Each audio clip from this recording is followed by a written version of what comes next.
আপনি কি জানেন আজ বিশ্বের বড় বড় অর্থনীতির মধ্যে ভারত জিডিপি গ্রোথে প্রায় 7.7% নিয়ে শীর্ষে রয়েছে। সরকার বলছে ভারত বিশ্বের সবচেয়ে দ্রুত গতিতে এগিয়ে চলা অর্থনীতি। অন্যদিকে বিরোধী পক্ষরা বলছে যদি সব কিছু এত ভালোই হয় তাহলে 2014 সালে যেখানে $1 কিনতে 58 টাকা লাগতো, আজ সেখানে 94 টাকারও বেশি লাগছে কেন? এখন প্রশ্ন হলো, দুটো কথাই কি একসাথে সত্যি হতে পারে, নাকি কেউ একজন ভুল বলছে? ভিডিওটা শেষ পর্যন্ত দেখুন, কারণ আজ আমরা রাজনীতি নয় অর্থনীতির ভাষায় উত্তরটাকে খুঁজব। চলুন একটা সহজ উদাহরণ দিয়ে শুরু করি। ধরুন আপনার মাসিক আয় ছিল 50,000 টাকা, এবার 1 বছর পরে সেটা বের হয়ে গেল ধরুন 70,000 টাকা। তো শুনতে খুব ভালো লাগছে, 50,000টা 70,000। কিন্তু যদি একই সময় বাজারে সব জিনিসের দাম 50% বেড়ে যায়, মানে 50% যদি বেড়ে যায়, তাহলে কি আপনি সত্যি আগের চেয়ে অনেক বেশি সচ্ছল হয়েছেন? হয়তো না। ঠিক একইভাবে জিডিপি গ্রোথও আর কারেন্সি স্ট্রেংথ এক জিনিস নয়। প্রথমে জিডিপি গ্রোথটাকে বুঝি। জিডিপি মানে একটা দেশ 1 বছরে কত পণ্য ও পরিষেবা উৎপাদন করলো। যখন জিডিপি গ্রোথ বাড়ে তখন সাধারণত যেটা হয়, ব্যবসা বাড়ে, বিনিয়োগ বাড়ে, চাকরির সুযোগ বাড়ে, অর্থনীতি বড় হয়। এই কারণেই আজ ভারত বিশ্বের দ্রুততম বর্ধনশীল বড় অর্থনীতিগুলোর মধ্যে অন্যতম, এবং এটাকে অবশ্যই ইতিবাচক খবর বলা যেতেই পারে। কিন্তু এখানে গল্পটা শেষ নয়, এখানে একটা টুইস্ট আছে। এবারে আমি আসি টাকার দামে। স্বাধীনতার সময় $1 কিনতে লাগতো প্রায় 3 টাকা। নেহরুর সময় তা বেড়ে 4.76 টাকায় পৌঁছে যায়, আর ইন্দিরা গান্ধীর সময় 7-8 টাকার ঘরে চলে আসে। 1991 সালে অর্থনৈতিক সংকটে ভারতকে কিন্তু সোনা বন্ধক রাখতে হয়। এরপর 1992 সালে $1 হয়ে যায় প্রায় 17.5, আর অটল বিহারী বাজপেয়ীর সময় ডলার পৌঁছে যায় 43 টাকার ঘরে। মনমোহন সিংয়ের সময় তা 45 থেকে 58 টাকার মধ্যে ওঠানামা করে। আর 2014 সালে প্রায় 58 টাকা থেকে আজ 2026-এ 94 টাকারও বেশি। অর্থাৎ স্বাধীনতার পর থেকে ভারতীয় টাকার মূল্য ডলারের তুলনায় প্রায় 96% কমেছে।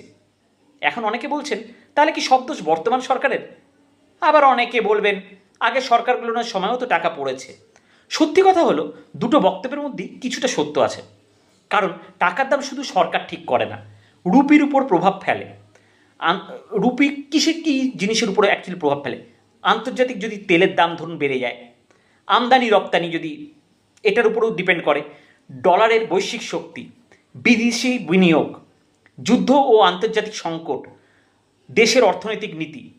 উদাহরণ হিসাবে আমি একটা বলছি, ভারত বিশ্বের অন্যতম বড় তেল আমদানিকারী দেশ, মানে আমাদের দেশ সব থেকে বড় ইম্পোর্টার। প্রায় 80% আমাদের কিন্তু অয়েল, কিন্তু ক্রুড অয়েল যেটা বাইরে থেকে আমাদেরকে কিন্তু কনজিউম করতে হয়। যখনই তেলের দাম বাড়ে তখন কী হয়, আমাদের বেশি ডলার খরচ করতে হয় আর সেই তেল কিনতে। ফলে ডলারের চাহিদা কী হয়, বেড়ে যায়, এবং রুপির উপর কিন্তু বিশাল একটা চাপ পড়ে। এবার আসল প্রশ্ন, জিডিপি গ্রোথ বেশি হওয়া ভালো নাকি রুপির দাম শক্তিশালী হওয়া ভালো? উত্তর হলো দুটোই গুরুত্বপূর্ণ।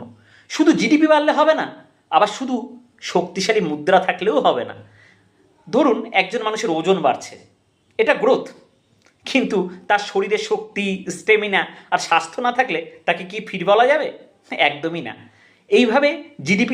একইভাবে জিডিপি দেশের আকার বলে, আর কারেন্সি স্ট্রেংথ দেশের অর্থনৈতিক শক্তি বলে। তাহলে একটি দেশের জন্য বেস্ট সিনারিওটা কি?